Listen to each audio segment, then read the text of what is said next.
Hello, good evening. Let's start Indian penal code. Indian penal code में आज का जो सेगमेंट है, इसमें सेक्शन 107 अबैटमेंट से हम स्टार्ट करेंगे 298। ठीक है, तो स्टार्ट करते हैं। आपके पास हो कि सबके पास बेरेक्ट रीडिंग एंड प्लस जो पीडीएफ नोट्स है, वो आप एक बार चेक कर लेना।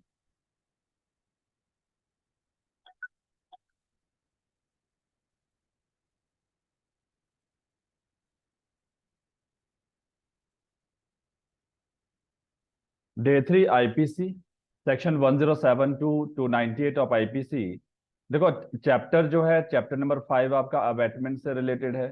इंपॉर्टेंट आपका मेंस और प्रीलिम्स दोनों के लिए इंपॉर्टेंट है। ठीक है, देखो सेक्शन 107 टू हम 298 करेंगे।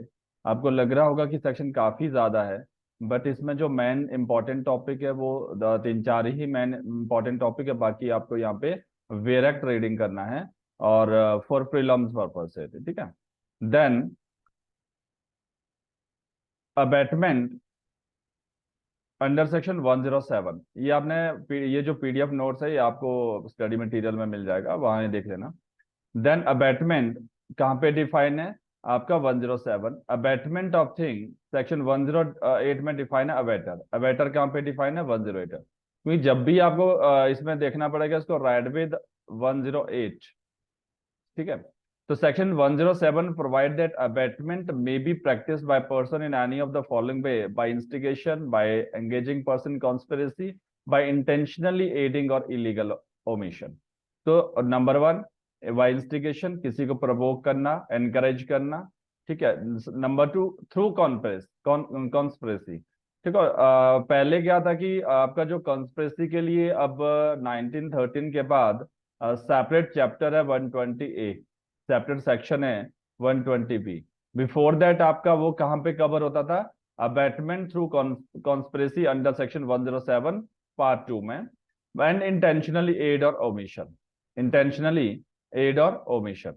ठीक है, देन एक बार आप बेरेक्ट भी देख लेते हैं। बेरेक्ट में क्या है इसकी डेफिनेशन 107 की?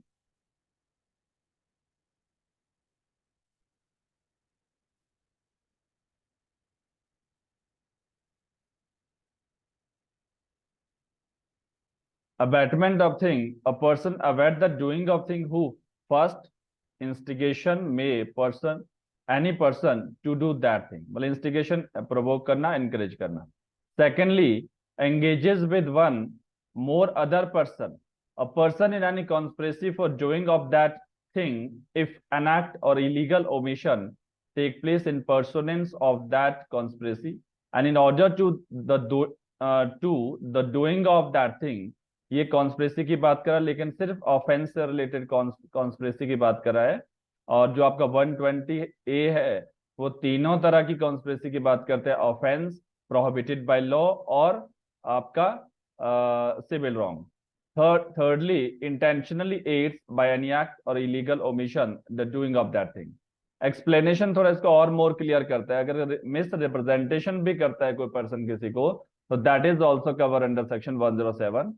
A person who, by willful misrepresentation or by willful concealment of a material fact which he is bound to disclose, मतलब जहां पे लीगली बाउंड है उसको डिस्क्लोज करना पड़ेगा, voluntarily cause or procure or attempt to cause or procure a thing to be done is that to be instigate the doing of that thing। मतलब कोई अगर मिस रिप्रेजेंटेशन भी करता है या विलफुली कंसील करता है किसी मटेरियल थिंग को, in that case then also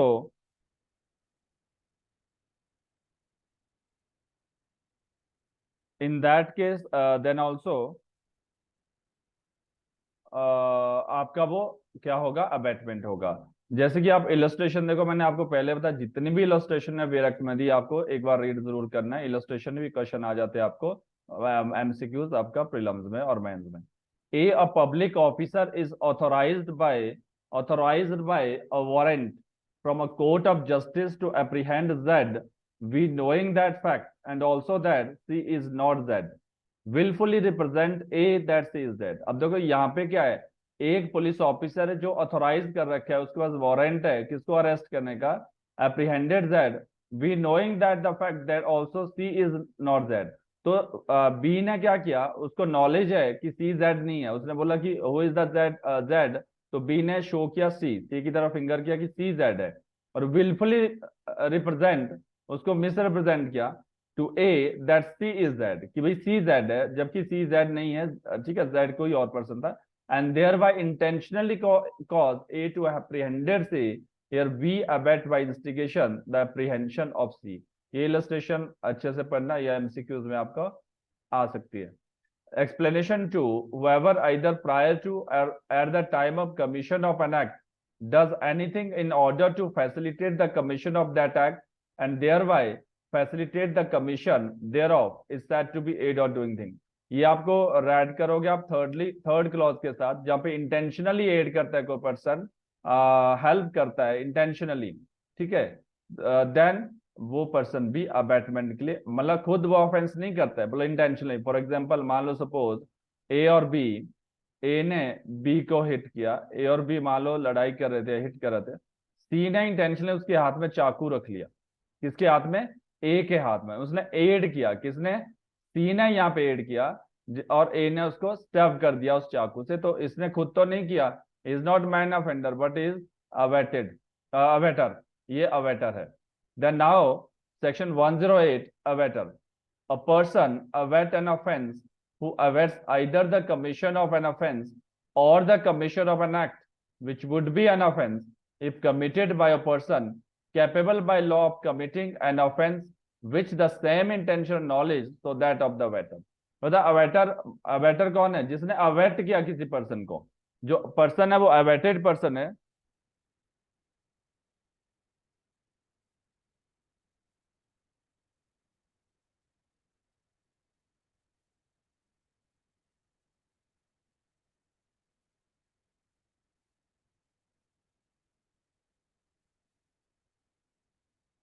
आप लोगों को मेरी वॉइस आ रही है क्या? बस हैंड रेज कर लेना एक बार।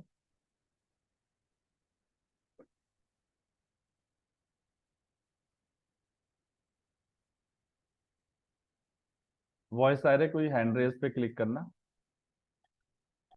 ओके।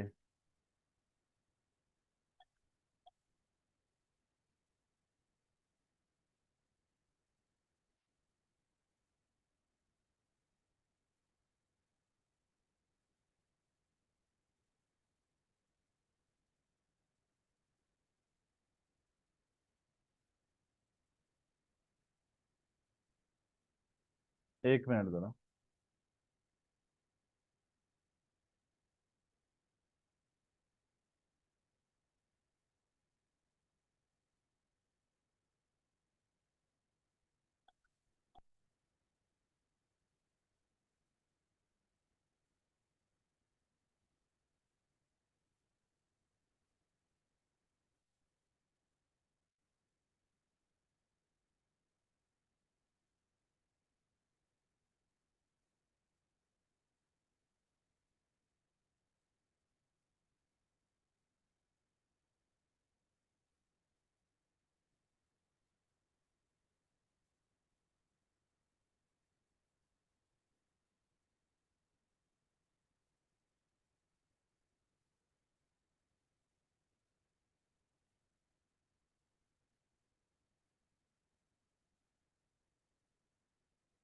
ठीक है, तो then abettor, a person abet an offence, मतलब अवेटर का जो देखो डेफिनेशन ऑफ अबैटमेंट सेक्शन 107, लेकिन abettor 108।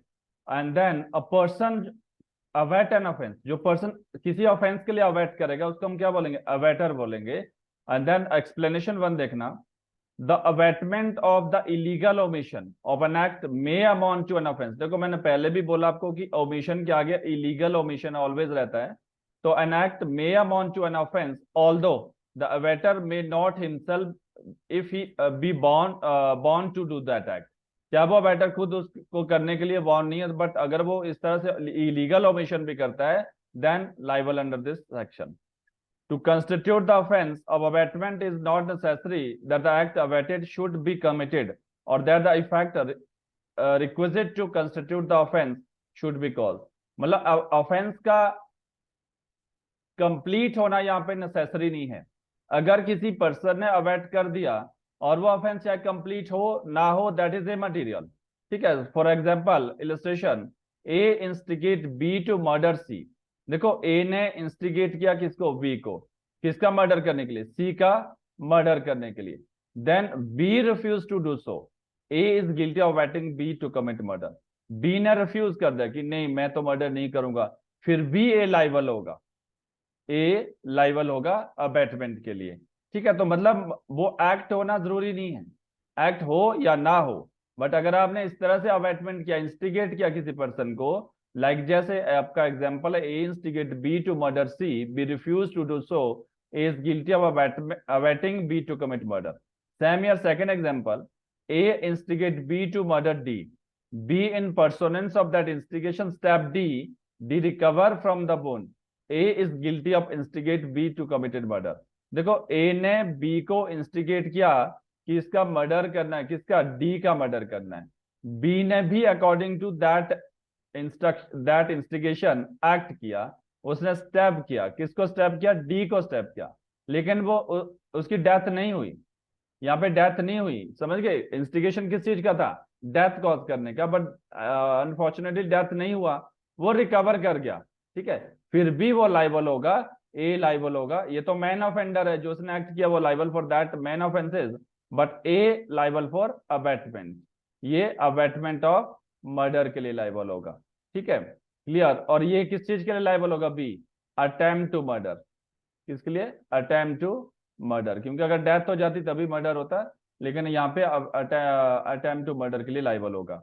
Then next is third explanation, it is not necessary that the person awaited should be capable by law of committing an offense, or that he should have the same guilty intention or knowledge as that of the awaiter, or any guilty intention of the knowledge। देखो abatement के लिए जरूरी नहीं है कि जिसको आपने await किया वो कैपेबल हो in the eyes of law for offence commit करने के लिए। मान लो suppose for example A abet B, B B एक चाइल्ड है, ठीक है, बी एक चाइल्ड है, less than 7 year of age, less than 7 year of age. आपको पता होगा कि लेस देन जो 7 ईयर ऑफ एज है वो एग्जम्प्टेड है सेक्शन 2 आईपीसी में, तो ये कैपेबल नहीं है, लॉ की नजरों में ये कैपेबल नहीं है ऑफेंस कमिट करने के लिए। ठीक है, तो इन दैट केस अगर ये ऑफेंस कमिट करता है, मान लो ए ने अवेट किया बी को to kill C, to kill सी, इसने किल कर दिया, लेस देन 7 ईयर को चाइल्ड है, उसने किसको किल किया, सी को किल किया, ये एग्जम्प्टेड है। बी एग्जम्प्टेड है कहां पे, 82 में एग्जम्प्टेड है। ठीक है, अगर किल भी कर देता है टोटली ये एग्जम्प्टेड है क्रिमिनल इम्यूनिटी से, बट ए लाइबल, ए फिर भी लाइबल होगा, he can not take defence कि B is not capable of person to commit the murder, कि मुझे भी यहाँ पे डिफेंस मिलना चाहिए, नहीं, बी को यहाँ पे कोई डिफेंस नहीं मिलेगा, बट सॉरी ए को यहाँ पे डिफेंस नहीं मिलेगा, बी को मिल जाएगा, बी को तो 82 में एग्जम्प्टेड है। क्लियर। देन इसी का एग्जांपल देखते हैं हम, ए विद गिल्टी इंटेंशन। आप वेरेक्ट में देखना, देखो वेरेक्ट ही मैंने यहाँ पे, अगर प्रीलिम्स के लिए आपका वेरेक्ट, आपका जो इलस्ट्रेशन है, इसलिए मैं वेरेक्ट यहाँ पे रीड कर रहा हूँ। ए with guilty intention await a child और अ लुनाटिक, चाहे वो चाइल्ड है लुनाटिक, क्योंकि लुनाटिक को भी 84 में डिफेंस मिल जाएगा, चाइल्ड को 82 और 83 में डिफेंस में, to commit an act which would be an offence, जो कि ऐसे एक्ट के लिए उसने किया जो कि ऑफेंस है, if committed by a person capable by law of committing an offense and having the same intention as A, here A whether the act we committed or not is guilty of abetting the offense, A फिर भी liable होगा चाहे उसने वो act किया या नहीं किया। सेकेंड एग्जाम्पल भी सेम है, चाइल्ड से रिलेटेड है, और थर्ड एग्जाम्पल भी आपने देख लेना, इलस्ट्रेशन आपने खुद पढ़नी है। ठीक है, then next is explanation 4, the abatement of an offense being an offense, the abatement of such an abatement is also an offense, abatement of an offense being offense, abatement of such abatement also offense। ठीक है, A instigate B to instigate C to murder that, ये बोलता ए ने किसको instigate किया, B को। ठीक है, बी ने आगे फर्दर किसको इंस्टिगेट किया, सी को। To murder Z. ए ने बोला कि जेड का मर्डर करना है बी को, बी ने क्या किया, खुद मर्डर नहीं किया, इसने आगे इंस्टिगेशन किया सी को जेड का मर्डर करने। एक्चुअली मर्डर किसने किया, सी ने। इंस्टिगेशन सबसे पहले स्टार्ट कहां से हुआ, नंबर वन ए से स्टार्ट हुआ। ए ने किसको किया, इंस्टिगेशन बी को किया, लेकिन बी ने खुद मर्डर नहीं किया, उसने आगे किसको किया, सी को इंस्टिगेशन किया, सी ने एक्चुअल मर्डर किया। तो ये दोनों लाइबल होंगे, ए और B. A instigate B to commit offence, A is also liable to same punishment. अब बी ने इंस्टिगेशन किया सी, जिसके बेसिस पे सी ने जेड का मर्डर कमिट किया, बी तो लाइबल होगा ही होगा अबैटमेंट के लिए। अकॉर्डिंग टू एक्सप्लेनेशन ए भी लाइबल होगा अबैटमेंट के लिए, तो दोनों लाइबल होंगे। एक बार फिर इलस्ट्रेशन देख लेते हैं। A instigate B to instigate C to murder Z. B accordingly instigate C to murder Z, and C commit that offense in consequence of B's instigation, who is liable to be punished for his offense with the punishment for murder. And as A instigate B to commit the offense, A is also liable for the same punishment. A भी liable होगा उस same punishment के लिए। Clear हो गया? Then मतलब यहाँ पे ए इस बात का डिफेंस नहीं ले सकता है कि मैंने तो बी को यहाँ पे इंस्टिगेशन किया, सी को नहीं किया था। समझ रहे हो? इस तरह का डिफेंस वो नहीं ले सकता है, वो लाइबल होगा बाय बच्चों explanation 4। Explanation 5, it is not necessary to commission of the offense of abatement by conspiracy that the abater should concert the offense with the person who committed. It is sufficient if he engages in the conspiracy in pursuance of which the offense is committed. ये conspiracy में वगैरह में लगता है आपका Nalini versus State of Tamil Nadu, Rajiv Gandhi murder case है वो general, जहाँ पे जनरल कॉन्स्पिरेसी होती है। जनरल कॉन्स्पिरेसी का मतलब है, मान लो ए ने इंस्टिगेशन किया, ए रहता है दिल्ली के अंदर, ठीक है, ए ने बी के साथ कॉन्स्पिरेसी की, बी रहता है बॉम्बे में, ठीक है, बॉम्बे में सी भी बॉम्बे में रहता है और डी भी बॉम्बे में रहता है। तो ए ना तो डी को जानता है और ए ना ही सी को, वो नॉन नहीं है, आपस में स्ट्रेंजर है। बट ए किसको जानता है, बी को जानता है। अब ये कहाँ रहते हैं, बॉम्बे में रहते हैं। तो इसने आगे कॉन्स्पिरेसी किसके साथ की, डी और सी के साथ। देन इन्होंने आगे किसके साथ की, ई एफ, इस तरह से आगे, जैसे स्लीपर सेल होते हैं आपके, तो जी एच, ये एक दूसरे, मतलब ये आपस में एक दूसरे को जानते हैं और ये आपस में एक दूसरे को जानते हैं। एच ना तो ए को जानता है, जी ना तो ए को जानता है, जी ना तो डी को जानता है, एच ना सी को जानता है, मतलब एक दूसरे का ना होना। बट कहीं ना कहीं ये एंगेजेस है, किसी ना किसी तरह से कॉन्स्पिरेसी में एंगेजेस है, ठीक है। बट एक मेन जो मोटो, इनका मेन मकसद है, जैसे पार्लियामेंट अटैक केस है आपका, या फिर कोई और बड़ा जो ऑफेंस हुआ है, जैसे ताजमहल में अटैक हुआ, तो इस तरह से ये सारे एक दूसरे को जान, मतलब मेन जो ऑब्जेक्ट है इनका, वो पता है इनको। सिर्फ एक दूसरे को जरूरी नहीं पता कि कौन पार्टी कहां से है, ठीक है। आगे से आगे जब आप कॉन्स्पिरेसी चलती है तो वो भी लाइबल होंगे बाय वर्च्यू ऑफ एक्सप्लेनेशन 5 में। Then now section 108A, abatement in India of an offense outside India. A person abet an offense within the meaning of this code IPC who in India avert the commission of an act without and beyond India which would constitute an offense if committed in India. मतलब कोई बाहर से कोई offence करता है तो वो क्या माना जाएगा कि उसने इंडिया में ऑफेंस किया। मान लो जैसे यहाँ पे ए इन इंडिया इंस्टिगेट बी और फॉरेन इन गोवा। जनरली क्या कि बाय दैट टाइम आपका 1860 में एक्ट है गोवा में, commit and murder in Goa is guilty of abatement. मतलब इंडिया में बैठ के आप पाकिस्तान में मर्डर करवा रहे हो, ठीक है, अबैटमेंट कर रहे हो, तो you are liable according to IPC. Then now the very important, देखो अभी तक हमने देखा सेक्शन 107 डिफाइन करता है अबैटमेंट, 108 आपका अबैटर की डेफिनेशन और 5 एक्सप्लेनेशन है। और यहाँ से आपको पक्का मेंस के लिए क्वेश्चन आता है और प्रीलिम्स में भी यहाँ से क्वेश्चन आता है, ठीक है। Now the punishment of abetment if the act abetted is committed in consequences and we are no express provision made for इस पनिशमेंट। अब देखो अबैटमेंट के लिए पनिशमेंट क्या होगा, अबैटमेंट के लिए पनिशमेंट क्या होगा, whoever abet any offense shall, if the act abated is committed in consequences of the abatement and no express provision is made by this code for the punishment of such abatement, be punished with a be punished with the punishment provided for that offense. That is very important. Provide with punished with the punishment for provided for that offense.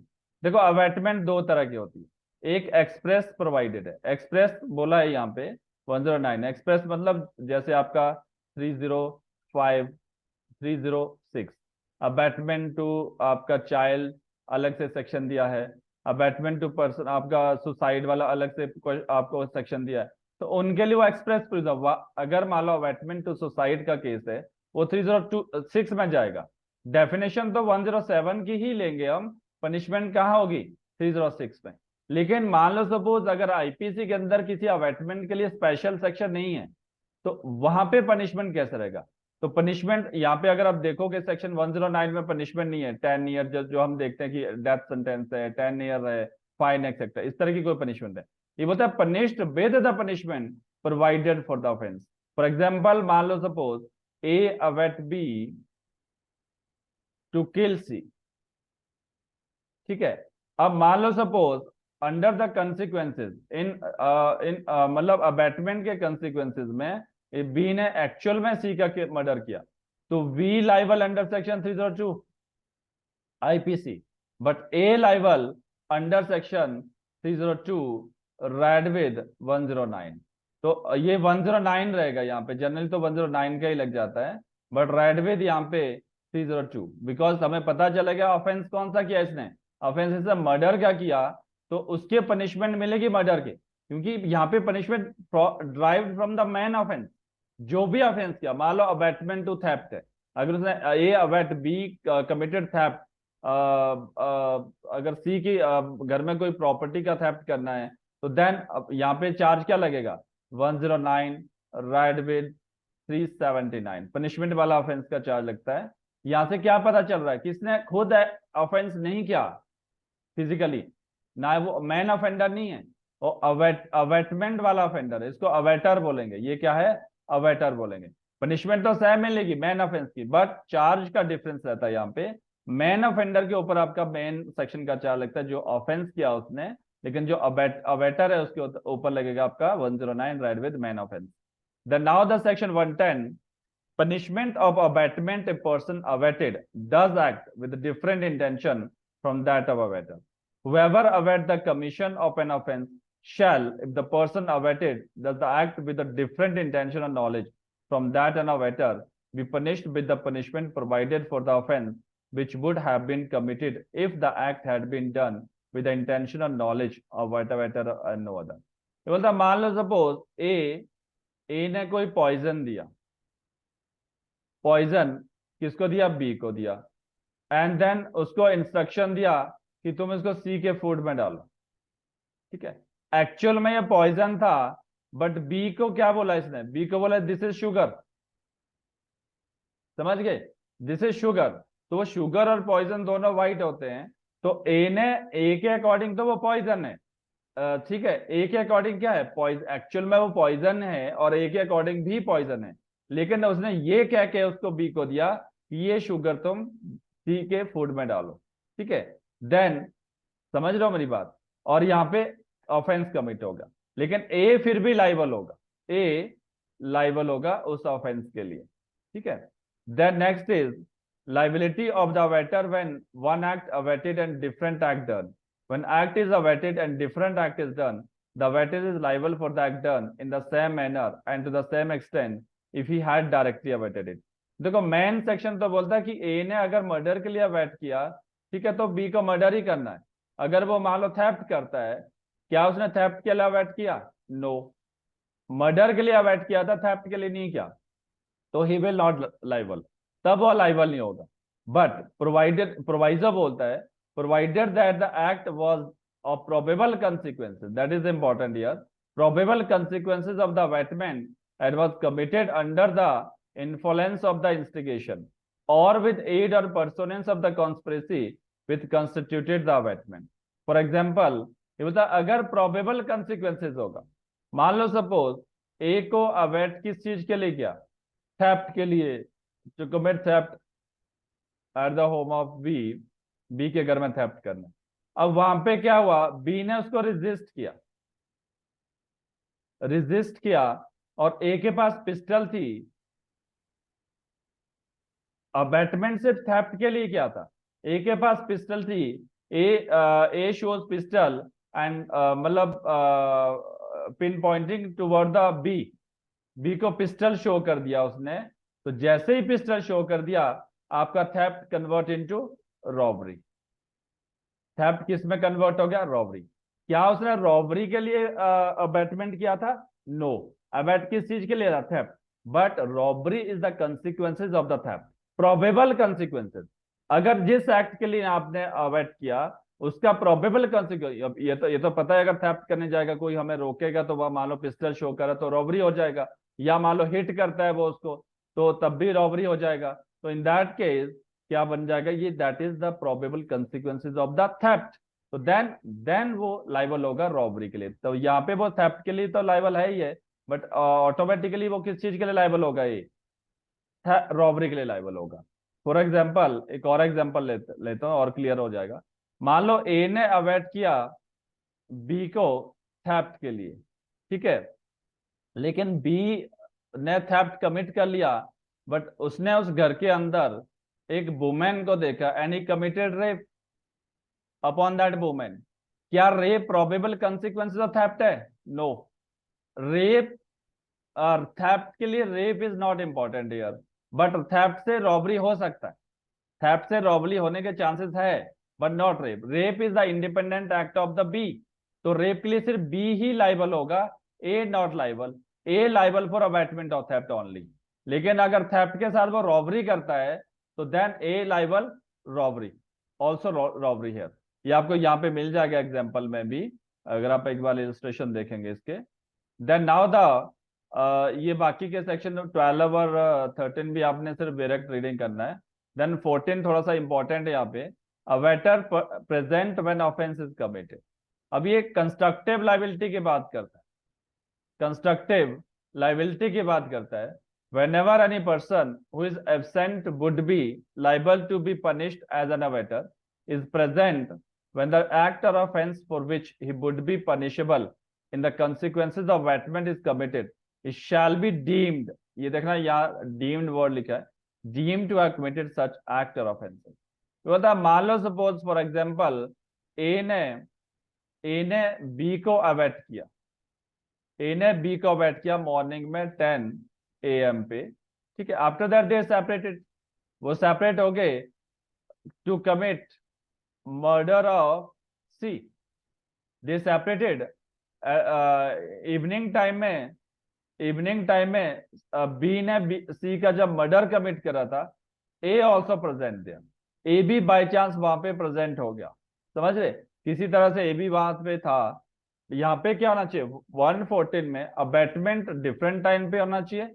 अबैटेड जो अबैटर है उसने अबैट different time पे किया होना चाहिए, पहले अबैट होना चाहिए, after that the offence committed, ठीक है। तो यहाँ पे ऑफेंस कमिट कब किया, इवनिंग में मान लो 5 PM पे कमिट किया, और बाई चांस ए भी वहां पे स्पॉट पे आ गया, जब बी उसको मर्डर किल कर रहा था सी को, ए भी स्पॉट पे था, तो वो ये माना जाएगा जैसे ए ने खुद वो ऑफेंस किया, ठीक है। ऐसा माना जाएगा कंस्ट्रक्टिव लाइबिलिटी कि ए जैसे deemed to have committed such act, कि वो डीम्ड, लीगल फिक्शन हम क्रिएट करेंगे कि ए ने ही वो एक्ट किया। अदरवाइज क्या होता है, ए ने अवेट किया बी को, और साइमल्टेनियसली ये एक साथ होना चाहिए, A abet B and commit to commit the murder of C, ये एक साथ है, वह साथ में अवेट भी किया और देन क्राइम भी होगा, ऑफेंस भी होगा। लेकिन यहाँ पे बिफोर दैट जब इंसिडेंट होता है उससे पहले अवेटमेंट होना चाहिए। आफ्टर दैट बाय चांस जो अवेटर है प्रेजेंट एट द स्पॉट, वो प्रेजेंट है स्पॉट में, तो then he is liable according to section 114। यहाँ पे चार्ज क्या लग जाएगा, 114 का चार्ज लग जाएगा। तो फिर 119 का नहीं लगेगा, 114 रेड विद मैन सेक्शन, जो मैन ऑफेंस हुआ है, ठीक है। देन 115 और 116 दोनों पनिशमेंट से रिलेटेड है। Abatement of offence punishable with death और इम्प्रिजनमेंट फॉर लाइफ। ये बोलता है जो पनिशेबल विद डेथ, कोई ऐसे ऑफेंस के, मान लो ए ने मर्डर के लिए अवेट किया बी को, तो वो कहाँ आ जाएगा, 115 में।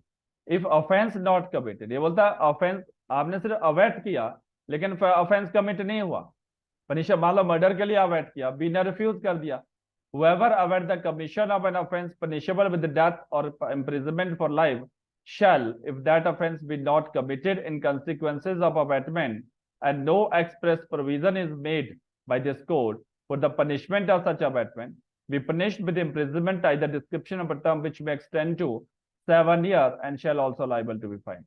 सिंपल है, ए ने बी को अवॉइड किया, मर्डर किसका, सी का मर्डर करने, सी ने रिफ्यूज कर गया, तो इसको पनिशमेंट, ए को पनिशमेंट कहां मिलेगी, 1115।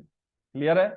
अगर वो मर्डर कर देता है तब तो चार्ज कौन सा लगेगा, जब पूरा एक्ट हो जाता है, जब एक्ट अकम्प्लिश होता है 109 का, लेकिन यहाँ पे वो उसने रिफ्यूज कर गया, एक्ट नहीं हुआ।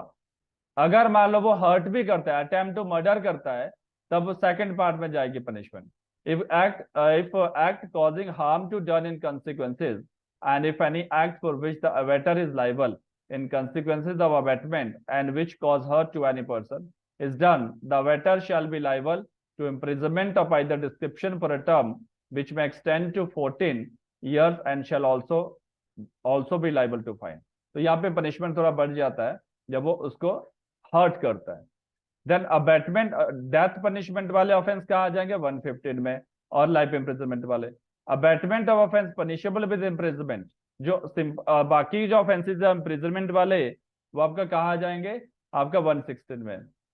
If offence be not committed whoever await an offense punishable with imprisonment shall, if that offense be not committed in consequences of abatement and no express provision। Simple है, ए ने थेफ्ट के लिए अवैट किया B को, theft क्या है, सिर्फ simple imprisonment है, बी ने रिफ्यूज कर दिया, बी ने कर दिया कि मैं थेफ्ट नहीं करूंगा सी के घर में, तो ये तो लाइबल नहीं होगा जब इसने रिफ्यूज कर दिया, ए लाइबल अंडर सेक्शन 116। हाँ, अगर बी थेफ्ट कर लेता है, यहाँ पे कंप्लीट हो जाती है थेफ्ट, तो be liable for theft, A liable under section 109। फिर जहां अकम्प्लिश होता है एक्ट अबैटमेंट का, वह 109 में। अगर वो थेफ्ट करते हर्ट करता है किसी पर्सन को, ठीक है, तो वो कहाँ जाएगा, आपका सेकंड वाले पार्ट में, और लास्ट में सेकंड वाले पार्ट में चला जाएगा जहां पे हर्ट करता है एक्सेट्रा। देन नाउ द 17 18 आप देख लेना, पढ़ लेना, वैसे ज्यादा इंपॉर्टेंट नहीं है, 120 भी उतना इंपॉर्टेंट नहीं है। नेक्स्ट आपका जो इंपॉर्टेंट है आपका, वो है क्रिमिनल कॉन्स्पिरेसी। ये चैप्टर कब आया था आपका, ये देख लेना, थर्ड आपका 1913, मैंने पहले बोला आपको, chapter number 5A। 120 definition of criminal conspiracy, इसको आप राइट भी कर सकते हैं, section 10 Indian evidence act. When two और more person agree to do, देखो agree, mere agreement is sufficient here, ठीक है, agreement is accessory here, do और कॉज टू डन, क्या चीज करने के लिए एग्री हो गया, एग्रीमेंट किस चीज के लिए किया, एग्रीमेंट किस चीज के लिए किया, एन इलीगल एक्ट। अब इलीगल मैंने आपको पहले बताया होगा, इलीगल में आपका offence prohibited by law and then आपका सिविल एक्शन, सिविल रॉन्ग, तीनों जहां पे भी इलीगल वर्ड होगा वहां पे तीनों चीजें होगी, या तो आइदर या ऑफेंस या प्रोहिबिटेड बाय लॉ या सिविल रॉन्ग। तो इलीगल एक्ट करने के लिए उन्होंने एग्रीमेंट किया, तो क्रिमिनल कॉन्स्पिरेसी है। An act which is not illegal और by illegal mean such an agreement is designed a criminal conspiracy.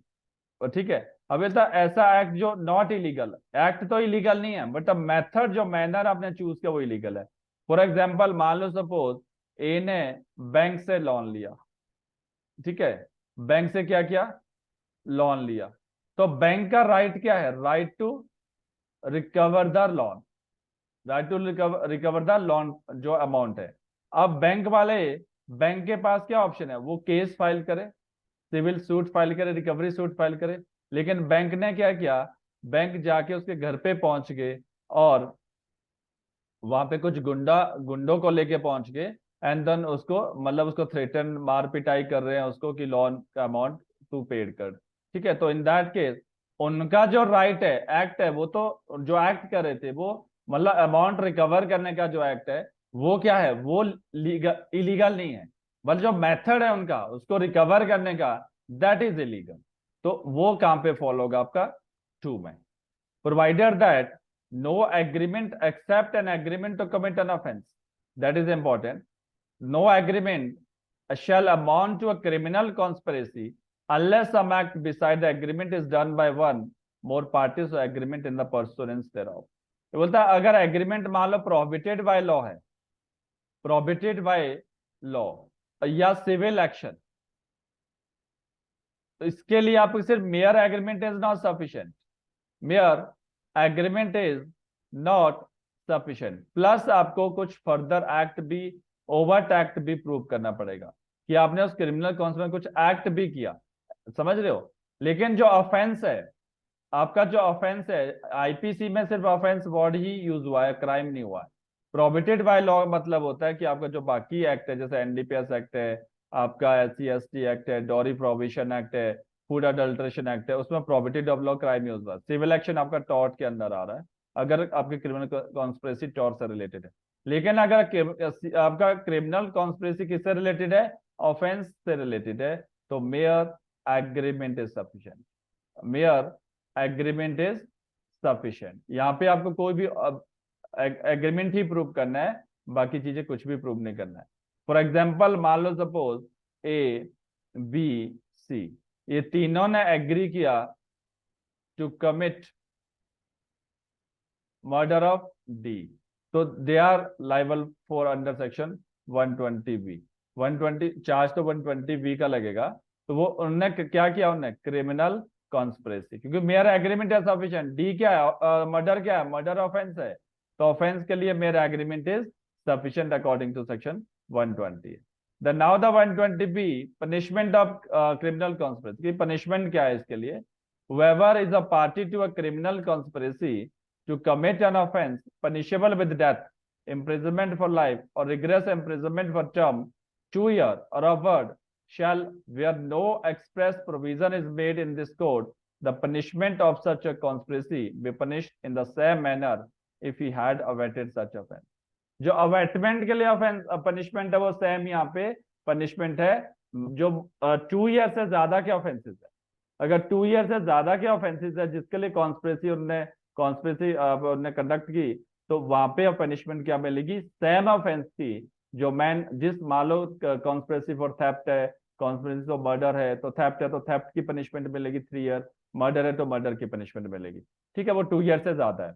whoever is party to a criminal, अगर जो लेस देन 2 ईयर्स है, जैसे वारंट केसेस में भी हमारा 2 ईयर से ज्यादा होती है, और जो समन केसेस है उसमें लेस देन 2 है, तो समझ लो कि वारंट केसेस में जो भी ऑफेंसिव क्रिमिनल कॉन्स्पिरेसी है, तो पनिशमेंट कहां से ड्राइव करेगा, मैन सेक्शन से, ठीक है, जो मैन सेक्शन होगा, जो ऑफेंस जिस ऑफेंस के लिए क्रिमिनल कॉन्स्पिरेसी उन्होंने एंगेज की। देन सेकंड बोलता है जो लेस देन 2 ईयर्स ऑफेंसेस है, whoever is a party to a criminal conspiracy other than a criminal conspiracy to commit an offense punishable as aforesaid shall be punished with imprisonment of either description for a term not exceeding 6 months or with fine or with both। ये बोलता है जो less than 2 year है, ठीक है, less then 2 year offences है, तो उनके लिए जो पनिशमेंट है वो कितनी है, वो क्लॉज 2 में जाएंगे, उनके लिए पनिशमेंट है कितनी है, नॉट एक्सीडिंग आपका 6 मंथ। जो मोर देन 2 ईयर ऑफेंसेस है और उनके लिए क्रिमिनल कॉन्स्पिरेसी होगी, तो उसके लिए कितनी पनिशमेंट है आपका, जो मैन ऑफेंस में पनिशमेंट होगा, जैसे मान लो थेफ्ट के लिए क्रिमिनल कॉन्स्पिरेसी की, अब थेफ्ट में कितनी क्रिमिनल कॉन्स्पिरेसी पनिशमेंट है, 3 ईयर है, तो ऑब्वियसली मोर देन 2 ईयर्स है, ठीक है, आपका ऑफेंस, तो देन वो पनिशमेंट होगी आपका अकॉर्डिंग टू सेक्शन 379। जो अबैटमेंट सच ऑफेंसेस होगा वही ऑफेंस, तो अबैटमेंट ऑफेंस में क्या होता है, ओरिजिनल जो आपका मेन सेक्शन है उससे ड्राइव किया जाता है, तो यहाँ पे भी वही सेम आपको पनिशमेंट मिलेगा। देन नाउ द सेकंड जो समन केसेस के रिगार्डिंग की बात कर रहे हैं, यहाँ पे आप 196 आपका CRPC क्लॉज 2, इसमें कॉग्निजेंट डायरेक्टली नहीं हो सकता है, इसमें क्या होता है, आपको सैंक्शन लेना होता है डिस्ट्रिक्ट मजिस्ट्रेट का, जो क्रिमिनल कॉन्स्पिरेसी के केसेस होते हैं लेस देन 2 ईयर ऑफेंसेस वाले। देन आप दिस इज ऑल अबाउट आपका criminal conspiracy abatement. The next जो आपका